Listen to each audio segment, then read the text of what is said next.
যার নেতৃত্বে বাংলাদেশে জাতীয় কৃষক দল এখন দুর্বার গতিতে এগিয়ে চলেছে, সেই আমাদের প্রিয় কৃষক নেতা জনাব শহীদুল ইসলাম খান বাবুল আজকে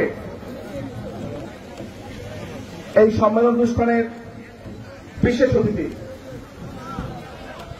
যার কথা আমি একটু বিশেষভাবে না বললে অন্যায় করা হবে।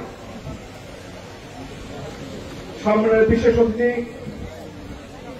বাংলাদেশ জাতীয় কৃষক দলের সংগ্রামী যুগ্ম সম্পাদক,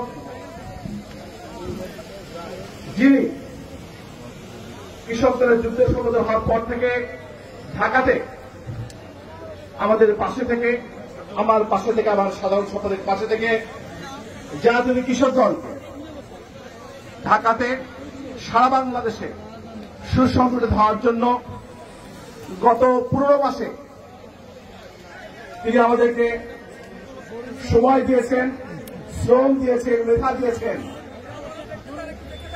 অর্থ খরচ করেছেন।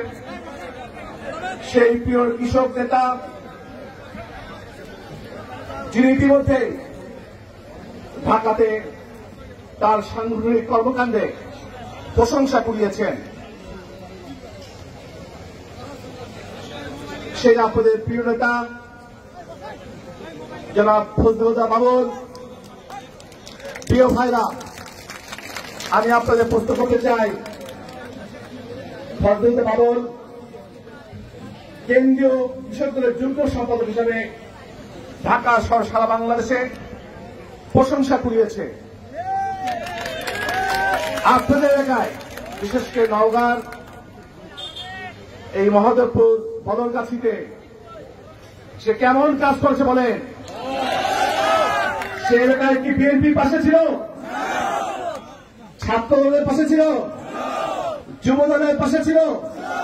কৃষক দলের পাশে ছিল? মহিলা দলের পাশে ছিল? সমস্ত অঙ্গ সংগঠন, সহযোগী সংগঠনের পাশে ছিল? বিএনপির দুর্দিনে যখন কর্মীরা এই সরকারের নির্যাতন নিপীড়নে অতিষ্ঠ ছিল, তখন কি তাকে পাশে পেয়েছেন? ধন্যবাদ বাবুলকে। তিনি ঢাকাতে যেমন আমাদের কৃষক দলের পাশে ছিলেন, যদি নওগাঁর এই প্রত্যন্ত অঞ্চল, কৃষি প্রধান অঞ্চল মহাদেবপুর বদলগাছি যদি বিএনপি অঙ্গ সহযোগী সংগঠনের নেতাগুলির পাশে থাকে, শহীদ জিয়ার সূর্য সন্তানের পাশে থাকে, আমরা মনে করি আগামীতে যদি দেশে সুষ্ঠু নির্বাচন হয়, বিএনপি যদি নির্বাচনে অংশগ্রহণ করে, অবশ্য বিএনপিও তার পাশে থাকবে ইনশাআল্লাহ।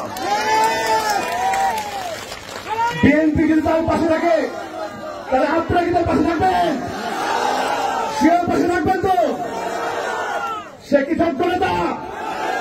ঢাকায় শুনেছি যোগ্য নেতা, এলাকার কি যোগ্যতা অর্জন করেছে? জনপ্রিয়তা অর্জন করছে ইতিমধ্যেই। আমরা প্রত্যাশা করি বিএনপি গণতান্ত্রিক দল, বেগম খালেদা জিয়া, তারেক রহমান সব সময় কর্মী বান্ধব নেতা পছন্দ করেন। যদি আপনারা তাকে প্রথমে পছন্দ করেন, তারাও তাকে পছন্দ করবে। আমরাও কথা দিচ্ছি, আমার সাধারণ সম্পাদক করে, আমরাও আগামী নির্বাচনে তার বিষয়টি আমরা বিএনপি শীর্ষ নেতৃবৃন্দকে আমরা কৃষক দলের পক্ষ থেকে জোর সুপারিশ করবো ইনশাআল্লাহ।